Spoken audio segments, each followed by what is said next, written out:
Nicole Francis. I'm a rustic band of Micmacs, and my dad is from Elsipogtog First Nation. And I live in Tucson, Arizona, but my tribe is from the East Coast. So a lot of my plant knowledge is from out here in the desert, in the Sonoran Desert. I like to incorporate plants into my medicine teachings, into this fire cider from this area. And the knowledge that I learn here about the plants and from the herbal education that I have here, I'm able to take that back east with me as I learn about the plants. When I go, it's usually summer, so I miss the springs when everything is coming up. So it was really nice to hear Linda talk about a lot of the plants that I'm familiar with, that I've either been gifted or traded or been able to harvest, like swamp tea. There's a lot of things that I'm learning about those East Coast plants that are from my homeland and my home territory. And I chose to do the fire cider because it has all the elements of things that we could grab from our kitchen. And some of us, we are land-based, we're further out, so there's things that we can add in from those areas, and I'll cover those as I put them in. I had really great support from my community. I texted people and called people and asked them if they had any extra herbs that they were growing, things that were coming up in their yards, and so I had a lot of support. So I want to give a shout out to all of the people in my community that support me with things like thyme and oregano, rosemary, and I was able to harvest. I'll go over some of the things I have on the table. I live in a neighborhood with a big backyard, and there's a lot of invasive plants that are in this area and that grow up. They're considered weeds. I went out today and I harvested this plant. It's malva, and I decided I wanted to try using the roots of this plant, which I cut up and I have ready to go, because it's a demulcent, so that soothes irritation and brings that demulcent action into our bodies. And I thought that might be nice to bring to this really spicy fire cider, to bring some soothing action to that. And I'm gonna play around with these leaves later in salads and soups, and drying them and grinding them up. I even had an idea of making some pesto crackers with that, with the malva and some of the wild mustard that I have growing in my backyard. I also harvested the wild mustard roots to add to this too, just as an example of things that we can get from our environment that we can add to the fire cider. And the fire cider is very spicy, it's blood moving, it's going to help with congestion. There's elements for our lungs and all that warming action. And we have the onions that are very warming and spicy. I have garlic. These are both alliums, antibacterial, antimicrobial, and ginger and some lemon to add some citrus to it. Let's see, I'm trying to see, and I was able to harvest this earlier. This is an Artemisia. This is Artemisia lithicana, and Linda was talking about the Artemisias earlier. I wanted to put a little bit of this in into the fire cider. I've never put this in before, but it's a really good digestive, antimicrobial, antibacterial. If you have food allergies and you take a tincture of this plant, that can help soothe those food allergies you might have to gluten and things like that. So I wanted to add a little bit of this into the fire cider. It's very bitter, hence the digestive properties. Also something that you can dry and smudge with.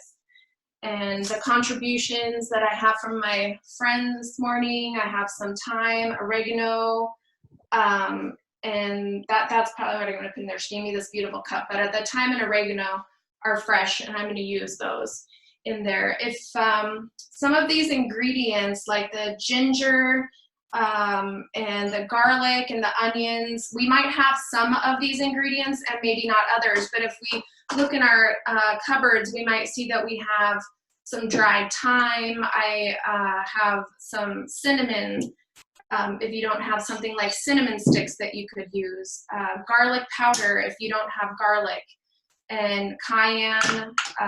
There's different hot peppers that you can use. So I have jalapeno, or there's a local hot pepper here called chiltepin that people use. So this is a very versatile way of making medicines. The vinegar itself is probiotic, and it's similar to using alcohol for a tincture. We're using the vinegar to extract the medicines that are in the plants and the foods that we're using into the vinegar. And you're not going to want to use any distilled white vinegar. The distilled white vinegar doesn't have any life to it. It's good for cleaning your floors, but it's not good for ingesting. This has probiotics in it. It's good for your digestion. It soothes allergies, and it's going to be a really great base for extracting all of the good things in all of these plants and medicines here. And Linda went over a lot of the benefits of a lot of the good herbal plants.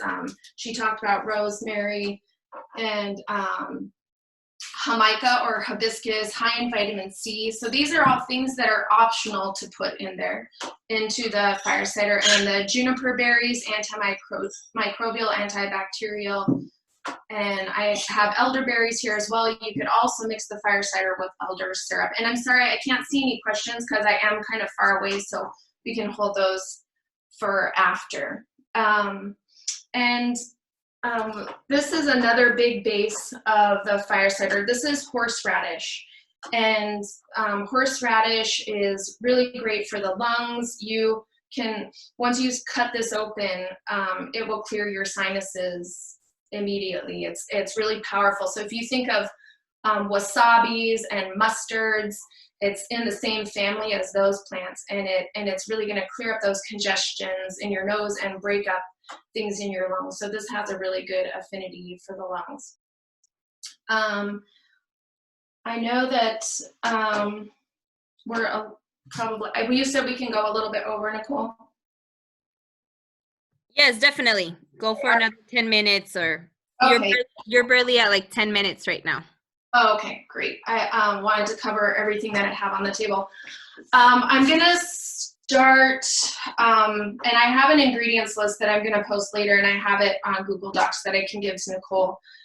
Because I'm not going to really discuss the measurements here because we all have different things in our pantry, but this is typical jar. You can grab a jar out of your pantry, and onions is something a lot of us might have right now, the antimicrobial, antibacterial. I like to use around equal parts of the onion and equal parts of the horseradish. I had previously taught a class and had a lot of leftover horseradish because I let people kind of pick what they wanted to put into their own ciders. We all cut the things up, and there was a lot of horseradish left, but horseradish is one of the greatest things about this for me because of that lung affinity and that congestion affinity. So I made some fire cider just out of the horseradish, knowing that later I could use this vinegar to pour over this. So I'm not showing the horseradish cut up that I'm putting in here, but it is already existing in this apple cider vinegar that I have. So I'm gonna go with the onions, and I have garlic. Garlic has a compound in it called allicin, which is why it has a lot of the healing properties that it does. And when you cook it, those properties go away. If you crush it, when you cut it, you let it sit out for about 10 minutes, then those properties really get going. I can't tolerate raw garlic very well, but once I do it in the fire cider, or I'm able to cook it lightly in a bone broth, then I get a lot of benefits from it that way. But if you can ingest raw garlic, it's really good for you. And I have ginger. Ginger is a little more inexpensive than turmeric, so I didn't purchase any turmeric for this, but that's another great plant. I'm just going to go through all these ingredients, and I can answer questions about some of the elements later, because I just want to make sure that people have their time. So I have the turmeric powder right here as an example of how we can use powdered herbs in this if we don't have the fresh. And because turmeric was so expensive, I haven't been buying that lately and just having these plants. So I'll put a little bit of turmeric in there, and I'm probably just going to do, for a big jar like this, just about a quarter of a teaspoon of cayenne or hot peppers, because it can really heat it up. And I am going to put a little bit of jalapeno in there. So that's example of some of the powdered items that we could use. I have never played around with Mica in my fire cider before, but I really wanted to try it because of it's packed with so much vitamin C, and I've been using that a lot this winter. I've been using the hibiscus, it's Jamaica in Spanish and hibiscus in English, with citrus, lemon, and the cinnamon, and it's a really nice reviving tea. I have a lot of allergies right now, and you could hear that in my throat, and having honey with that too is really, really helpful. So I'm just going to put a little bit of that hibiscus in there. It's probably going to give it a really nice red color. It's a really deep plant. I love rosemary. I was able to get some of that fresh, but you can use it dry if you want, and that's going to add to the flavor complex and the cold and flu properties that are in this blend. And I have the jalapenos, and I probably could have used a bigger jar too, but we could put it in a bigger jar later. And all these ingredients, you can just keep packing them into whatever size jar that you have. And the measurements are not really important. It's getting all these really good ingredients into the jar and getting them submersed in the vinegar.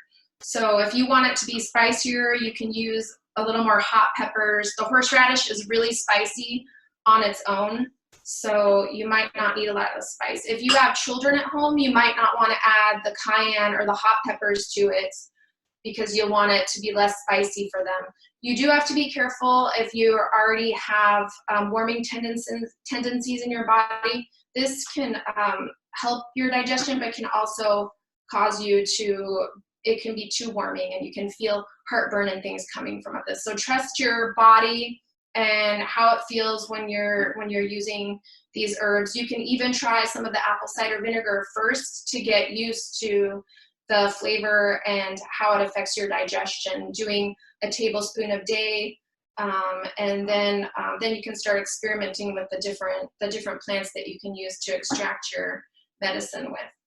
And I have that full, and I'll bring it closer to the camera so you can see. So I have the onion, garlic, and ginger, and I have it full to the top, and it covers all of the food that is in the jar. And I'm going to put a lid on that, and then we're going to be able to walk by this every day with that lid and give it a shake and move all that medicine around in there. And we can let that sit for about 4 to 6 weeks. And people say to put it back in a cool, dark space, but I don't want to forget about the medicines that I have out. I like to interact with them a little more. So I leave this out on my kitchen table, and you can throw one of your dish towels over it to give it that dark space that it needs. But then I'll be walking by and I'll see that, and I can give it a good shake every day to get that medicine moving around in there. And after 4 to 6 weeks, if it goes longer than that, it's not bad if you do leave it. It's just going to start, the vinegar is going to really start breaking apart all the cellulose in that plant, and eventually it's just going to get really gunky, and it's not going to pour out as well. You'll have to strain it with a finer cloth. So 4 to 6 weeks, and after that, you'll just use something finer. But at this point right now, I'm going to take this out at about 4 weeks because I want to start sharing it with my family and friends. And I'm going to make a couple of other versions today with some of the other plants that that I have harvested, like the Estaffiate or the Artemisia that I told you about, and some of the roots. So this one will be more for public consumption, and this one will be more for my experiment. We can experiment with the plants around us, things that we have in our yard, or if we're from an area with a large land base, we might be able to go out and harvest plants. I've made fir tip and spruce tip vinegars before that are really delicious, and the medicinal qualities from those plants go into the vinegars, and we can use them on salads or in our teas. And after the 4 to 6 week period that this sits, then we're gonna strain that, and you can keep it in the fridge or you can keep it out.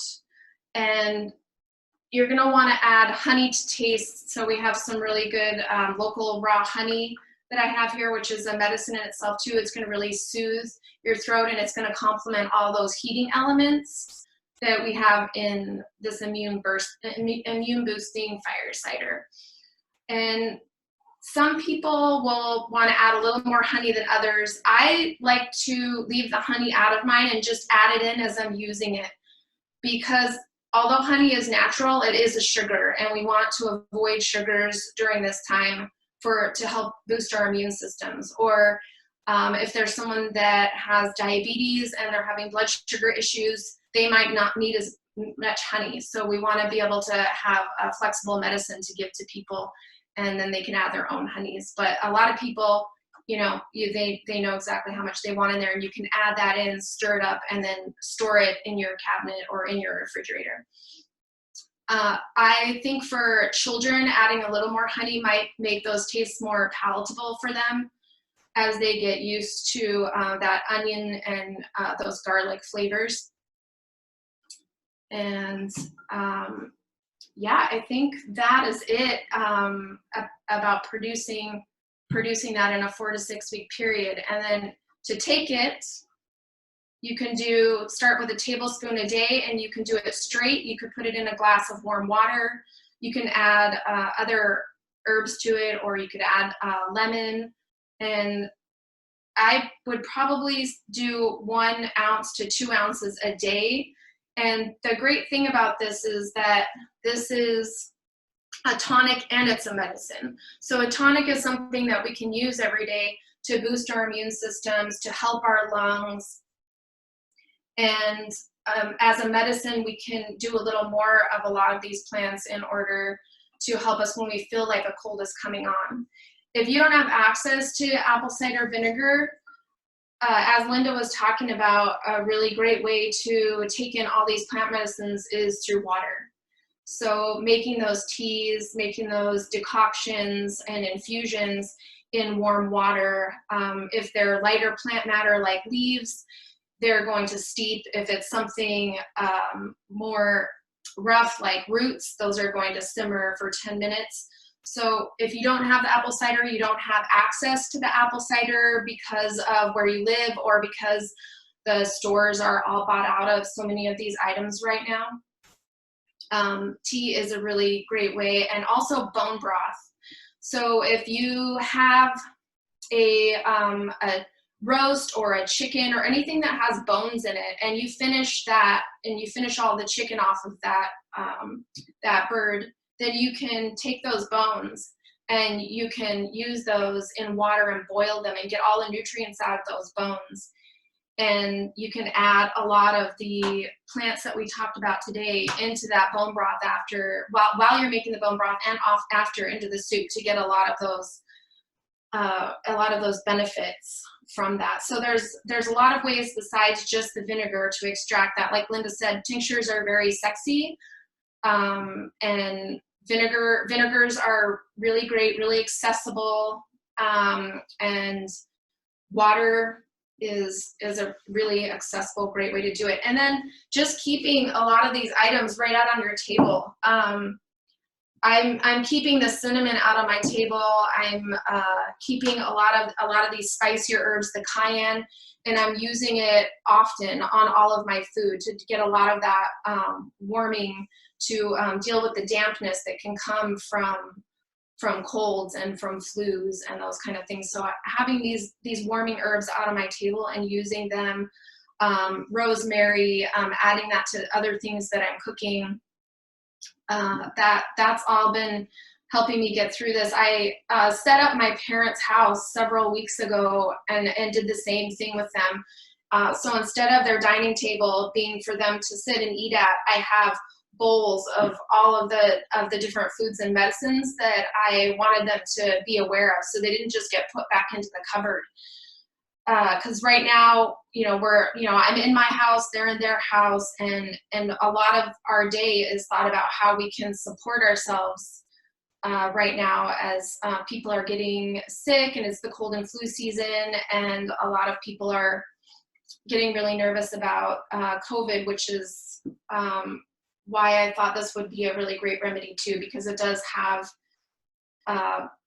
application beyond. It has an everyday application, and it has an application right now in times of stress and need. So this is something that you can start using now and into your future, and making it a daily habit.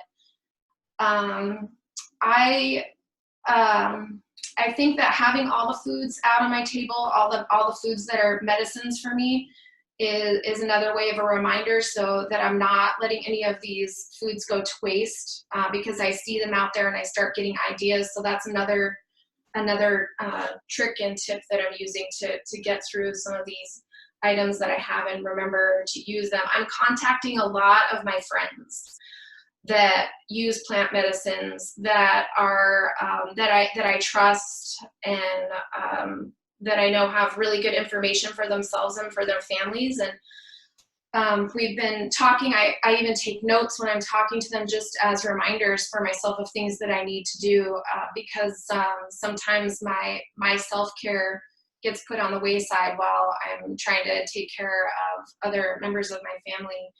And yesterday I decided to start doing a family text to remind my parents and my sister and my nephew that are back on the East Coast in Maine, where we're from, about a self-care thing that they can do every day. And yesterday was making a cup of ginger tea. And I had my dad grate 2 tablespoons of ginger into a pot of water, simmer it for about 10 minutes, and then they could add honey to taste. I just wanted to start them getting into those good habits. There's different tea blends that I'm going to start introducing them to, and taking things over for them so they can get used to it, because some of our elders might not be used to a lot of these foods that we're trying to give to them. So the rate of them wanting to take them isn't going to be as high.